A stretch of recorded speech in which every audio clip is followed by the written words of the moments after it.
Hello friends. UP triple SSC के द्वारा 2022 में जो लेखपाल का एग्ज़ाम होने जा रहा है उसके लिए हम लोग देखेंगे प्रैक्टिस सेट नंबर 2 जो कि है यूथ कंपटीशन टाइम्स से। पहला सेट मैंने पहले ही अपलोड कर दिया है, ये दूसरा है और इसमें कंटिन्यू 15 सेट हैं और डेली एक एक सेट मैं करवाता रहूँगा। डिटेल का जो सोल्यूशन होगा उसको मैं अलग से दूंगा। अभी यहाँ सिर्फ आंसर देखेंगे हम लोग। सबसे पहला क्वेश्चन कह रहा है कि अष्टाध्यायी शब्द में कौन सा समास है। तो अष्टाध्यायी शब्द में जो समास है वह है ऑप्शन नंबर बी, द्विगु समास। नेक्स्ट क्वेश्चन, समास की दृष्टि से एक युग्म अशुद्ध है। तो इसमें देखिए क्या क्या दिया हुआ है, भरपेट अव्ययी भाव, ये सही है। दूसरा, राष्ट्रभक्त तत्पुरुष समास, ये भी सही है। तीसरा, देश निकाला बहुब्रीहि समास, ये गलत है और ये गलत है, इसीलिए हमारा आंसर हो जाएगा ऑप्शन नंबर 2 में। क्वेश्चन नंबर 2 में ऑप्शन सी सही होगा। क्वेश्चन नंबर 3, इनमें मदिरा का पर्यायवाची कौन सा नहीं है, यानी कौन सा मदिरा का पर्यायवाची नहीं है। तो देखिए सुरा होता है, मधु होता है, मद होता है, लेकिन अमी नहीं होता, option number C. Next question, question number 4, मुकुल, कोरक, गुंचा आदि शब्द निम्न में से किसके पर्यायवाची हैं। तो ये किसके पर्यायवाची हैं, तो ये सब कहा जाता है कलिका का, ठीक है ना, ऑप्शन नंबर बी। मुकुल, कोरल, गुंचा ये सब जो है ना कलिका के पर्यायवाची हैं। अगला क्वेश्चन, सुलभ का उपर्युक्त विपरार्थक शब्द है, यानी सुलभ का विलोम बताना है क्वेश्चन नंबर 5 में। तो सुलभ का हो जाएगा दुर्लभ, ये हो जाएगा option number D. Question number 6, चिरंतन का विलोम है, चिरंतन का जो विलोम होगा वह क्या होगा, वह होगा नश्वर, option number B. Question number 7, तत्सम और तद्भव का युग्म सही है, यानी कौन सा युग्म ऐसा है जो तत्सम तद्भव के हिसाब से सही है। तो इसमें हो जाएगा कुच्छी या कोक, यानी जो तत्सम तद्भव का सही शब्द का जो पेयर है वह कुच्छी और कोक, option number C. Question number 8, question number 8 में है कि तद्भव शब्द का चयन करिए। क्वेश्चन नंबर 8 में आपको क्या बताना है, तद्भव शब्द कौन सा है। तो निडर जो है तद्भव है, ऑप्शन नंबर बी। अगला क्वेश्चन, श्रद्धानंद का संधि विच्छेद क्या होगा। तो श्रद्धानंद का जब हम लोग संधि विच्छेद करेंगे तो ये होगा श्रद्धा प्लस आनंद, option number B. Next question, निराकार का संधि विच्छेद क्या है। निराकार का संधि विच्छेद होता है निधन आकार, ऑप्शन नंबर ए। देखते हैं हम लोग क्वेश्चन नंबर 11, जिसे बुलाया न गया हो, जिसे बुलाया न गया हो उसके लिए प्रयुक्त एक शब्द क्या होगा, उसको क्या कहते हैं, उसको सिर्फ ये कहा जाता है अनाहूत, ऑप्शन नंबर सी। बहुत से लोगों को लगेगा अतिथि, अतिथि उसे कहते हैं जिसके आने की तिथि न पता हो, जिसकी आने की तिथि ज्ञात न हो उसे अतिथि कहेंगे, और जिसे बुलाया न गया हो उसे अनाहूत कहेंगे, option number C. Question number 12, अपना उद्देश्य पूर्ण होने पर संतुष्ट ऐसे व्यक्ति के लिए एक शब्द क्या होगा। अपना जिसका उद्देश्य पूरा हो गया हो उसको आप क्या कहेंगे, तो उसको कहा जाता है कृतार्थ, ऑप्शन नंबर डी। अगला क्वेश्चन, क्वेश्चन नंबर 13, अनुचित लोकोक्ति का चयन करिए, ठीक है ना। तो इसमें क्या होगा, अधजल गगरी पलटत जाए, ये गलत है। अधजल गगरी पलटत जाए ऐसा कोई लोकोक्ति नहीं होती है, इसलिए ये ऑप्शन नंबर ए होगा। आगे कुआं पीछे खाई, ये सही है। अपनी पगड़ी अपने हाथ, ये भी सही है। ऊंची दुकान फीका पकवान, ये भी सही है। क्वेश्चन नंबर 14, गंगा गए गंगादास, जमुना गए जमुनादास का सही अर्थ निर्देशित करें। तो इसका सही अर्थ क्या होगा, अवसरवादी होना, ऑप्शन नंबर डी। यानी गंगा गए गंगादास और जमुना गए जमुनादास, इसका मतलब हुआ कि अवसरवादी होना, ठीक है ना। क्वेश्चन नंबर 15, क्वेश्चन नंबर 15, दिए गए वाक्यों में त्रुटिहीन वाक्य कौन सा है। तो दिए गए वाक्य में त्रुटिहीन वाक्य जो होगा, शरीर से ताकत होनी चाहिए, सही है। शरीर के अंदर ताकत होनी चाहिए, सही है। शरीर में ताकत होनी चाहिए, ये भी, और शरीर पर ताकत होनी चाहिए। यानी अब ये 4 सेंटेंस है, अब चारों में ऐसा सेंटेंस हमको बताना है जिसमें कोई गलती ना हो। तो देखिए शरीर से ताकत होनी चाहिए, ऐसा सेंटेंस नहीं होता है। शरीर के अंदर ताकत होनी चाहिए, ये भी गलत है। लेकिन शरीर में ताकत होनी चाहिए, ये सही है, इसलिए ऑप्शन नंबर सी होगा। क्वेश्चन नंबर 16, क्वेश्चन नंबर 16 में क्या है, इसमें कह रहा है अशुद्ध वाक्य का चयन करिए, फिर इसमें बताना है कि गलत क्या है। तो कामायनी उच्च कोटि का काव्य है, ठीक है। माता पिता पूजनीय हैं, ठीक, माता पिता पूजनीय हैं, आपका भविष्य उज्जवल हो, और इस पुस्तक का नया संस्करण प्रकाशित हो गया। तो इसमें जो गलत होगा ये है ऑप्शन नंबर बी, है ना, अशुद्ध वाक्य इसमें यही होगा, माता पिता पूजनीय हैं, ठीक है ना। क्वेश्चन नंबर 17, क्वेश्चन नंबर 17 में क्या कह रहा है, इनमें से कौन सा शब्द स्त्रीलिंग की पहचान नहीं करवाता है, यानी किस शब्द से हमको पता नहीं चलता है कि यह स्त्रीलिंग है। क्वेश्चन नंबर 17 में हो गया देश, ऑप्शन नंबर बी, ठीक है। फिर देखेंगे क्वेश्चन नंबर 18 में कह रहा है डिब्बा किस शब्द का एक वचन है, यानी डिब्बा किस शब्द का एक वचन है। तो यानी हमको ढूंढना क्या होगा, हमको ढूंढना होगा बहुवचन, ठीक है ना। डिब्बे का बहुवचन होता है, डिब्बा का बहुवचन होता है डिब्बे, और डिब्बे का एक वचन होगा डिब्बा, ऑप्शन नंबर ए। आचार्य किशोरीदास वाजपेयी के मत से हिंदी में कितने कारक हैं, तो इनके अनुसार हिंदी में 6 कारक होते हैं, ऑप्शन नंबर ए। नेक्स्ट क्वेश्चन, एक की वर्तनी शुद्ध है, यानी ये जो चारों लिखे गए इसमें से एक ही है जो शुद्ध है, और वह है शुद्ध है, वह है अच्छौहिड़ी, ठीक है ना, option number D. Question number 21, किस शब्द की वर्तनी शुद्ध है, यानी कौन सा शब्द है जो शुद्ध लिखा गया है, तो वह है ब्रज भाषा, option number D. Question number 22, निम्न में से कौन सा शब्द अनेकार्थी है, ठीक है ना, अनेकार्थी जिसका एक से ज़्यादा अर्थ निकल सके, तो 22 में हो जाएगा सी, अंबर, ठीक, ऑप्शन नंबर सी। फिर एक ये पैसेज है, इसको हम लोग पढ़ेंगे, फिर इसके क्वेश्चन करेंगे। देखिए इसमें कह रहा है, ईर्ष्या का काम जलाना है, मगर सबसे पहले वह उसी को जलाती है जिसके हृदय में उसका जन्म होता है। आप भी ऐसे बहुत से लोगों को जानते होंगे जो ईर्ष्या और द्वेष की साकार मूर्ति हैं, जो बराबर इस फिक्र में लगे रहते हैं कि कहाँ सुनने वाले मिलें, कि अपने दिल का गुबार निकालने का मौका मिले। श्रोता मिलते ही उनका ग्रामोफोन बजने लगता है, और वे बड़े ही होशियारी के साथ एक एक कांड इस ढंग से सुनाते हैं मानो विश्व कल्याण को छोड़कर उनका और कोई ध्येय नहीं हो। मगर जरा उनके अपने इतिहास को भी देखिए और समझने की कोशिश कीजिए कि जब से उन्होंने इस सुकर्म का आरंभ किया है, तब से वे अपने क्षेत्र में आगे बढ़े हैं या पीछे हटे हैं। यह भी कि अगर वे निंदा करने में समय और शक्ति का अपव्यय नहीं करते तो आज उनका स्थान कहाँ होता, ठीक है ना। तो सबसे पहले क्वेश्चन नंबर 23 में पूछा ये जा रहा है कि ईर्ष्या का काम क्या है, तो ईर्ष्या का काम क्या है, जलाना, option number C. Question number 24 में कह रहा है कि गद्यांश में उपर्युक्त ध्येय का अर्थ क्या है, तो 24 में ध्येय का अर्थ जो निकल के आ रहा है वह निकल के आ रहा है लक्ष्य, option number A. Question number 25, गद्यांश में ईर्षालु व्यक्तियों की ये कह रहा है कि खिल्ली उड़ाई गई है, ठीक है ना, ऑप्शन नंबर बी। फिर देखते हैं हम लोग मैथ का पोर्शन है ये, 16x माइनस 12y प्लस 9 बराबर 0 और 12x प्लस के वाई माइनस 11 बराबर 0 का कोई हल नहीं है। क्वेश्चन नंबर 6 में ऑप्शन नंबर सी, यानी -9, यानी इसका जो आंसर होगा, हल जो होगा, -16 भी है, 16 भी है, 9 भी है, लेकिन -9 नहीं है। क्वेश्चन नंबर 27, 4 अंकों की वह बड़ी से बड़ी संख्या ज्ञात कीजिए जो 15, 25, 40 और 75 से विभाज्य हो, यानी हम क्या करेंगे, एलसीएम निकालना पड़ेगा, और उसको फिर एलसीएम निकाल करके हम इसको डिवाइड कर लेंगे 4 अंकों की सबसे बड़ी से बड़ी संख्या को, जितना रिमाइंडर बच जाएगा उसको हटा देंगे, ठीक है। क्वेश्चन नंबर 27 में आएगा बी, 9600। क्वेश्चन नंबर 28, एक कमरा 15 फीट लंबा, 12 फीट चौड़ा और 1.5 बस लंबा चौड़ा, दीवारों से 1.5 फीट की जगह छोड़कर कमरे के फर्श पर एक मैट बिछाया जाना है। 3.5 रुपया प्रति वर्ग फीट की दर से मैट की लागत कितनी होगी, तो इसमें मैट की लागत कितनी आएगी, 378 रुपया, option number B. Next question, अगला क्वेश्चन है क्वेश्चन नंबर 29, यदि अल्फा और beta x² minus 5x plus 6 बहुपद के मूल हैं तो alpha square plus beta square upon alpha minus 2 plus beta minus 2 का मान क्या होगा, तो इसका जो मान होगा यह होगा 36, ऑप्शन नंबर सी।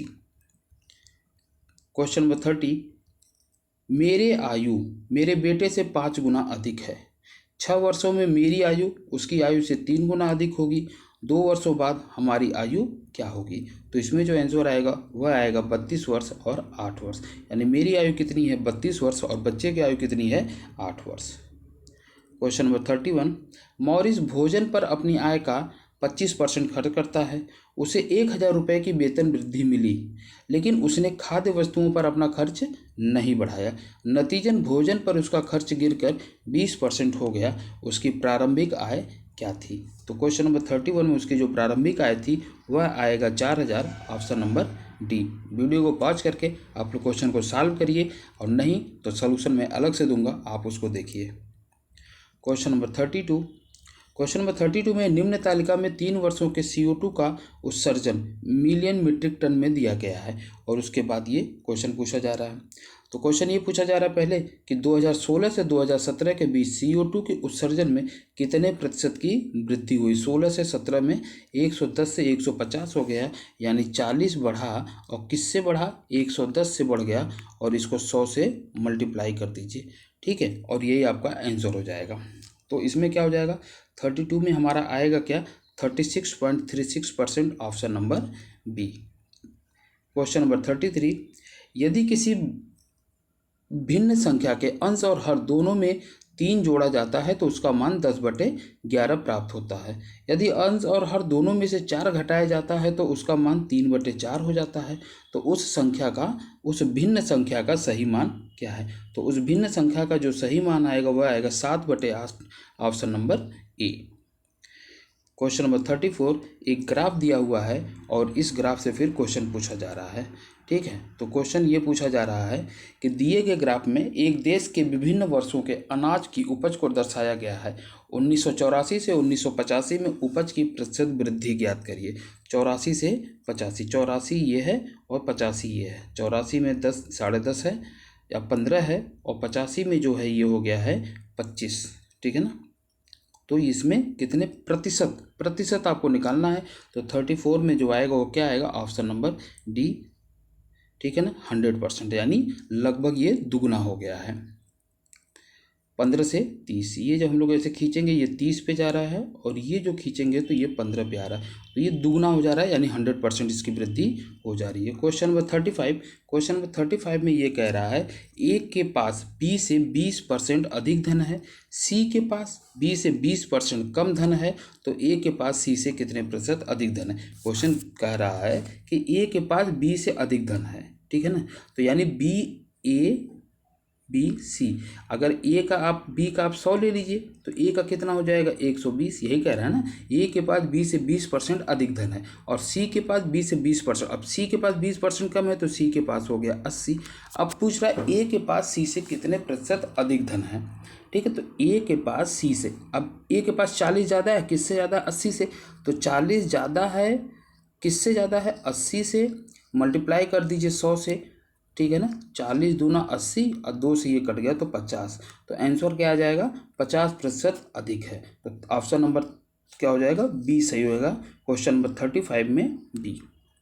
अगला क्वेश्चन, क्वेश्चन नंबर 36, जेड का मान ज्ञात कीजिए यदि संख्या 417 Z8 9 से विभाज्य हो, ठीक है ना। तो इसको जब विभाज्य करेंगे तो इसका आंसर क्या आएगा? 36 में आएगा बी। यहाँ पे अगर हम लोग 7 रख दें जेड की जगह तो ये पूरा का पूरा नंबर जो है 9 से डिविजिबल हो जाएगा। क्वेश्चन नंबर 37, यदि किसी बंटन का माध्य 20 और बहुलक 18 हो तो माध्यिका ज्ञात करिए। तो इसकी माध्यिका क्या होगी? ये होगी ऑप्शन नंबर सी 19.33, ठीक है, ठीक। क्वेश्चन नंबर 38, क्वेश्चन नंबर 38 ये कह रहा है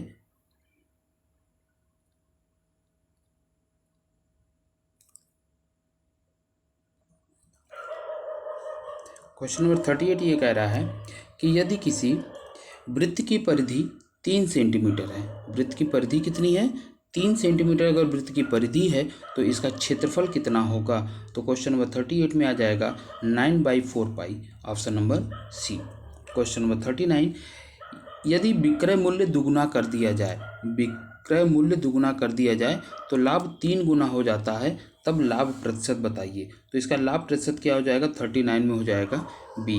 जैसे ये समझिए कि मान लीजिए किसी वस्तु को आप 200 में बेच रहे थे।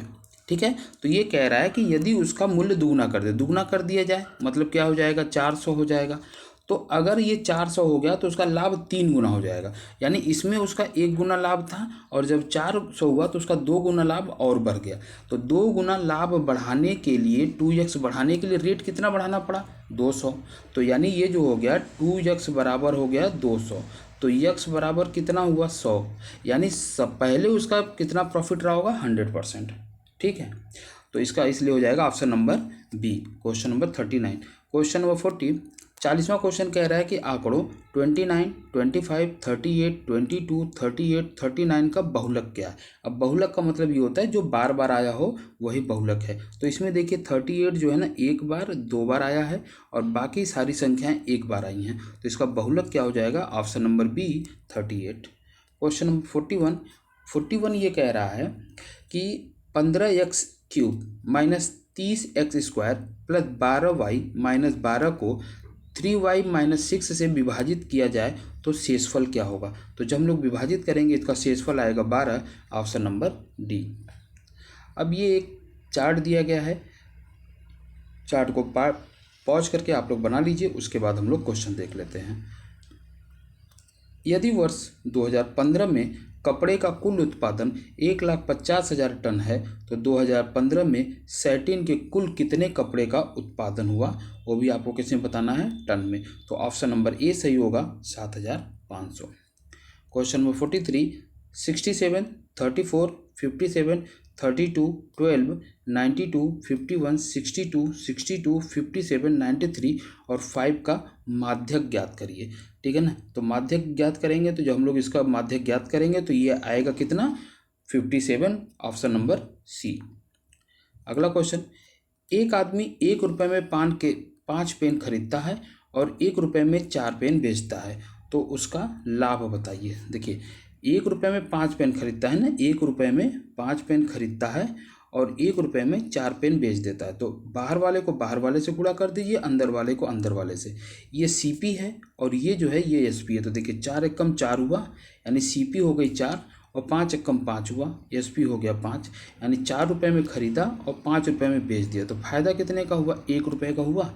खरीदा कितने में था, 4 रुपये में था, 100% में देना है तो 100 से गुणा कर दिया, तो 4 थी ये कट गया, तो ये हो गया 25, यानी प्रॉफिट जो है उसका कितना होगा, 25 होगा, ऑप्शन नंबर ए।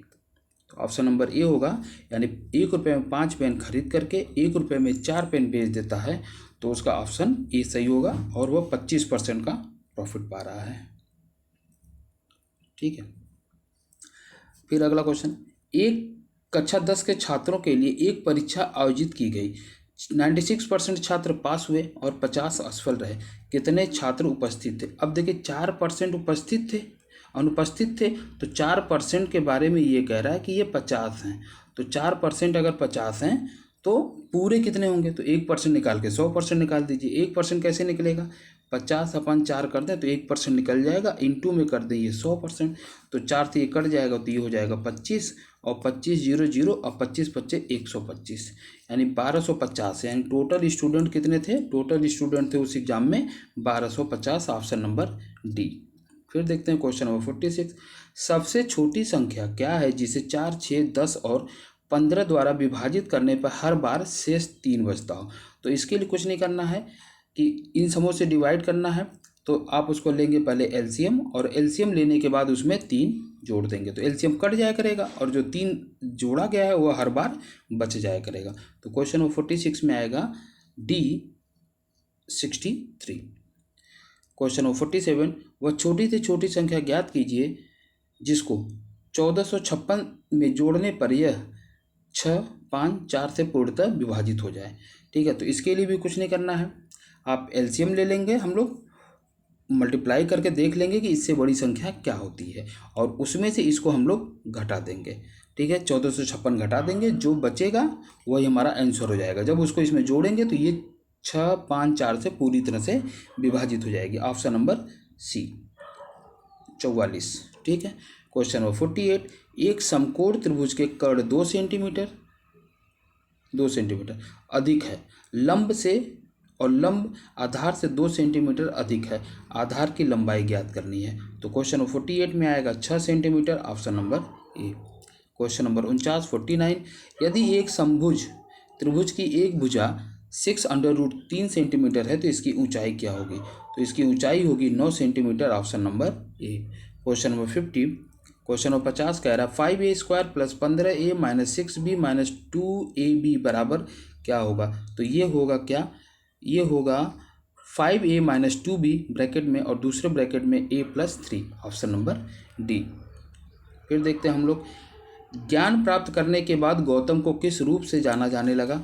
तो ज्ञान प्राप्ति के बाद गौतम बुद्ध को बुद्ध जाने लगा। पहले ये केवल राजा गौतम हुआ करते थे, अब ये हो गया Buddha. Question number 52 question number 52 ये कह रहा है कि विश्व प्रसिद्ध मोर सिंहासन का निर्माण और उसकी लाल किले में स्थापना निम्न में से किस मुगल शासक ने की थी? यानी सीधा ये पूछा जा रहा है कि मोर सिंहासन जो है किसने बनवाया था? तो मोर सिंहासन बनवाया था शाहजहां ने, option number A. Question number 53 question number 53 में है निम्नलिखित में से कौन अवध के कृषक आंदोलन का नेता था? कृषक आंदोलन का नेता कौन था अवध में? वो थे Baba Ramchandra, option number A. Question number 54 किसने बंगाल में स्थायी उपनिवेश की शुरुआत की? स्थायी उपनिवेश की शुरुआत बंगाल में कौन करते हैं? ये करते हैं Lord Cornwallis, option number D. अगला क्वेश्चन ये मिलान के लिए है, क्वेश्चन नंबर 55 में, और इसमें दिया रॉलेट एक्ट, गांधी इरविन समझौता, मार्ले मिंटो सुधार, इल्बर्ट बिल। यानी निम्नलिखित घटनाओं का सही क्रम क्या है? तो इसका जो सही क्रम है वो सबसे पहले होता है क्या? इल्बर्ट बिल आता है, उसके बाद मांटो मिंटो सुधार होता है, फिर गांधी इरविन समझौता और फिर ये है रॉलेट एक्ट। ठीक है ना? ठीक,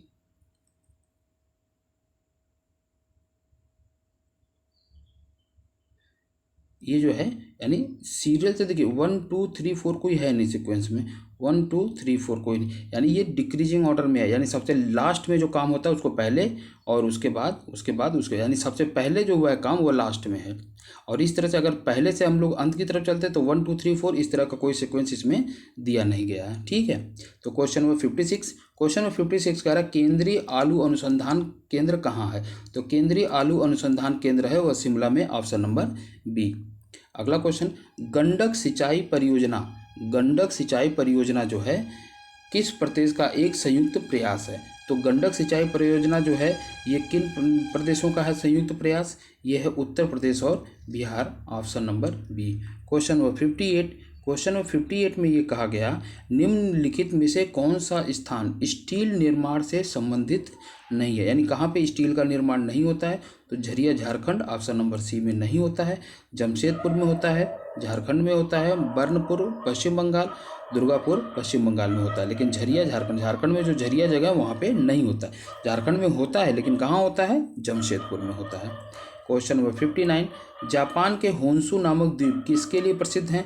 तो जापान के होन्शु द्वीप जो हैं वह तेल के लिए प्रसिद्ध हैं, option number C. Question number 60 प्रसिद्ध जावा ट्रेंच, जावा ट्रेंच नामक सबसे गहरा स्थल किस महासागर में स्थित है? तो जावा ट्रेंच जो है ना हिंद महासागर में स्थित है, option number C. Question number 61 73वें संविधान संशोधन 1992 के द्वारा भारतीय संविधान में खाली जगह शीर्षक से एक परिच्छेद 9 जोड़ा गया जो अनुच्छेद 243 से 243 ओ के प्रावधान कवर करता है। तो ये कौन सा है? क्वेश्चन नंबर 61 में हो जाएगा ये पंचायत, जोड़ा क्या गया था? पंचायत जोड़ा गया था। ठीक है ना, option number C. Question number 62 Bharat सरकार का प्रथम विधि अधिकारी कौन होता है?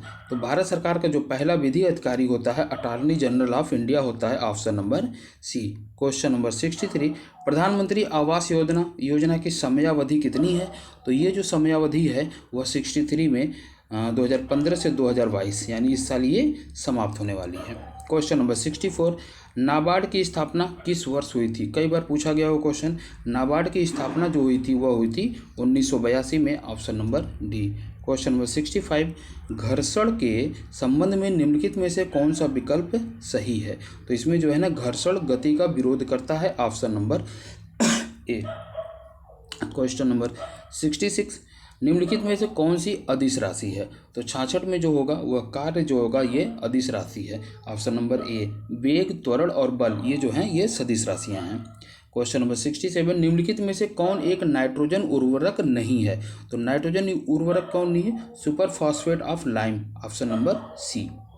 क्वेश्चन नंबर 68, क्षय रोग से बच्चों को सुरक्षित रखने के लिए कौन सा टीका दिया जाता है?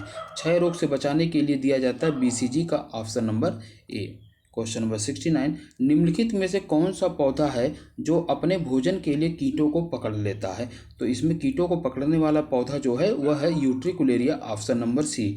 और ये लोग नाइट्रोजन की कमी को पूरा करने के लिए पौधों को ट्रैप करते हैं। क्वेश्चन नंबर 70, परिधि उपकरण कार्य क्षमता जोड़ने के लिए कंप्यूटर सिस्टम से कनेक्ट होते हैं। निम्नलिखित में से कौन सा परिधि उपकरण नहीं है, यानी बाहर से जो नहीं जोड़ा जाता है? तो देखिए, स्कैनर, मुद्रक, माउस और मदरबोर्ड। तो इसमें मदरबोर्ड जो होता है ये बाहर से नहीं जोड़ा जाता है, ये इंटरनल पार्ट होता है, इसलिए यही सही हो जाएगा, option number D. Question number 71, इसमें ये दो सूचियाँ दी गई हैं और इनको मिलान करना है। ठीक है, तो क्वेश्चन 71 में क्या कह रहा है कि गोविंद साहब, जो ये गोविंद साहब का जो मेला लगता है ये कहाँ लगता है? तो गोविंद साहब का मेला लगता है आजमगढ़ में, ठीक है ना। और उसके बाद भी कैलाश मेला, कैलाश मेला आगरा का है। फिर ये देखेंगे सैयद सलार मेला, सैयद सलार मेला जो है ना ये बहराइच में लगता है। और शाकंभरी देवी जो है ये सहारनपुर में है। तो यानी ऑप्शन क्या बना? 3, 4, 1, 2, यानी ऑप्शन नंबर बी। ठीक है, क्वेश्चन नंबर 72 में यह है कि फसल वर्ष 2020-21 के लिए खाद्यान्न उत्पादन के लिए निर्धारित लक्ष्य कितना था? तो ये निर्धारित लक्ष्य जो है कितना था? तो 72 में हो जाएगा A, 301 million ton, option number A. Question number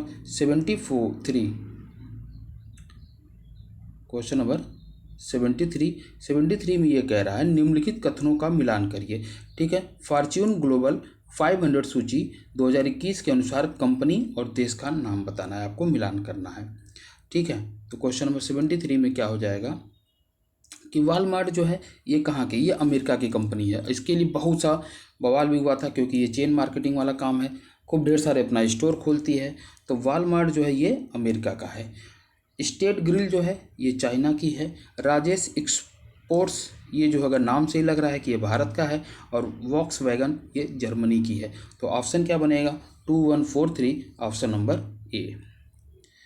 अगला क्वेश्चन 74 में ये कह रहा है कि छात्र उद्यमिता कार्यक्रम 3.0 की थीम क्या है? तो इसकी थीम क्या है? इसकी थीम है मेड इन उड़ी, seed the future entrepreneur program, option number D. Question number 75, निम्नलिखित दिए गए कथनों का मिलान करें। ठीक है ना, एशिया विकास आउटलुक अनुपूरक जुलाई 2021 संबंधित है। तो ये किससे संबंधित है? ठीक है ना, तो इसमें जो सीरीज दिए गया है इसमें हमारा सही क्या होगा? 75 में हो जाएगा भारत जो होगा, भारत कितने परसेंट के साथ अनुमानित वृद्धि रखा गया है 2022 के लिए? तो भारत के लिए रखा गया है 7.5%। ठीक है, दूसरा है दक्षिण एशिया का है 7%। तीसरा चाइना है, चाइना के लिए 5.5% और पूर्व एशिया का होगा 5.1। तो ऑप्शन जो सही होगा 2413, ऑप्शन नंबर ए।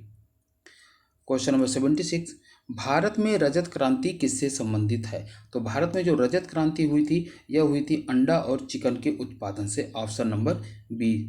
ठीक है, रजत क्रांति यानी अंडा और चिकन।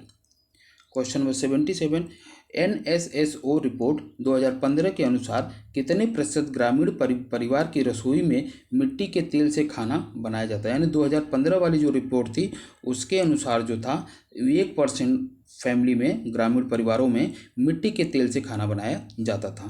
ठीक है, क्वेश्चन नंबर 78 में यह है परिक्षेत्रीय मृदा को और किस नाम से जानते हैं? यानी और इसको क्या जानते हैं?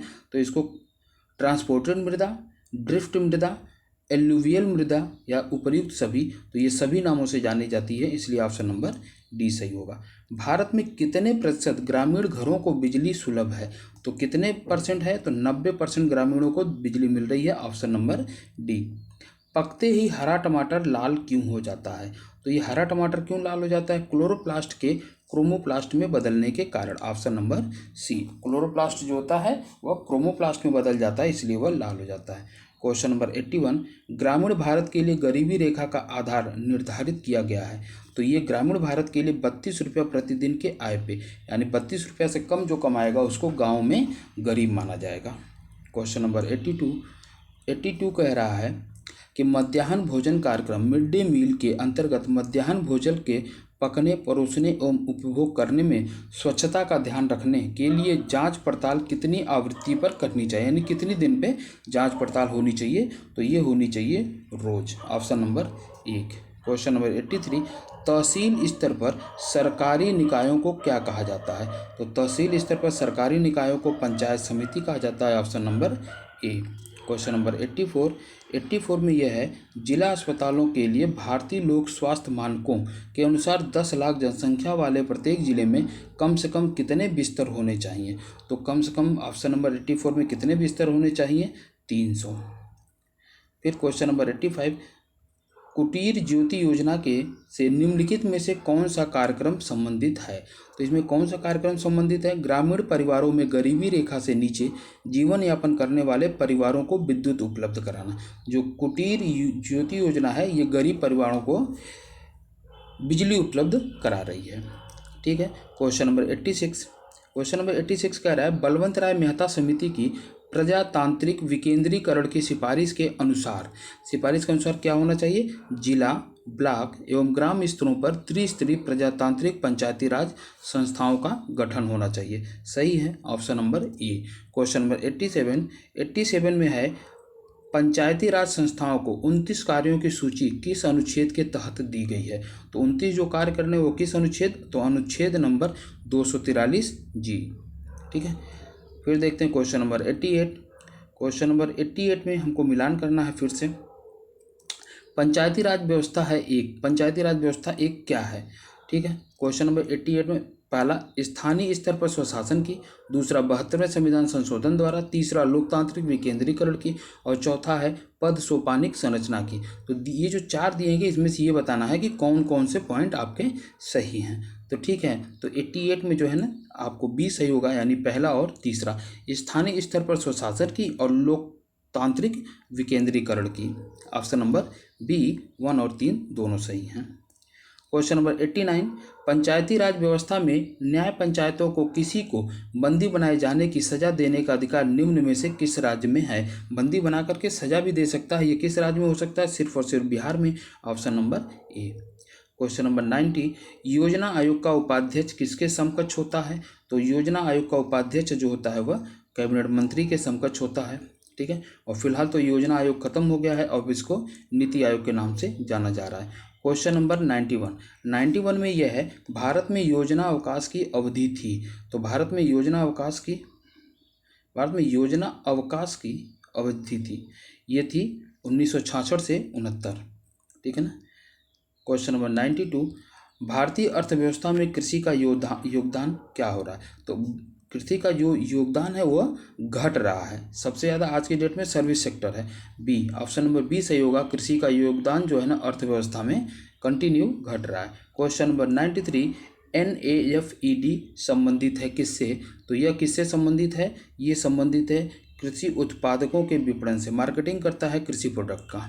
ठीक। क्वेश्चन नंबर 94, भारत में श्वेत क्रांति के जनक किसको कहा जाता है। तो श्वेत क्रांति का जनक सब लोग जानते हैं, श्वेत क्रांति 94 में डॉक्टर वर्गीस कुरियन है ना, वर्गीस कुरियन श्वेत क्रांति के लिए पूछ रहा है। हरित क्रांति पूछता तब तो हो जाते ये एम एस स्वामीनाथन हरित क्रांति के लिए और वर्गीस कुरियन जो है ये श्वेत क्रांति के लिए। क्वेश्चन नंबर 95, भारत में तंबाकू का सबसे बड़ा उत्पादक राज्य है। सबसे ज़्यादा तंबाकू का खेती कहाँ होता है, तो गुजरात में होता है। Option number C. Question number 96, Sarva Shiksha Abhiyan निम्नलिखित में से किस आयु वर्ग के लिए है। तो सर्व शिक्षा अभियान जो है यह है 6 से 14 वर्ष के बच्चों के लिए। Option number D. Question number 97, प्रधानमंत्री ग्राम सड़क योजना का उद्देश्य क्या है। तो प्रधानमंत्री ग्राम सड़क योजना का उद्देश्य गांव को मुख्य सड़क से जोड़ना भी है और पक्की सड़क बनाना, इसलिए ऑप्शन नंबर सी, ए और बी दोनों सही हैं। क्वेश्चन नंबर 98, 1944 में गांधीवादी योजना को प्रतिपादित किया गया था, ये किसके द्वारा किया गया था, श्रीमन नारायण अग्रवाल ने। Option number D. Question number 99, Samajwadi pension योजना से किस वर्ग के लोग लाभान्वित होंगे? तो इससे कौन लाभान्वित होगा? सामान्य वर्ग के गरीब परिवार, ठीक है।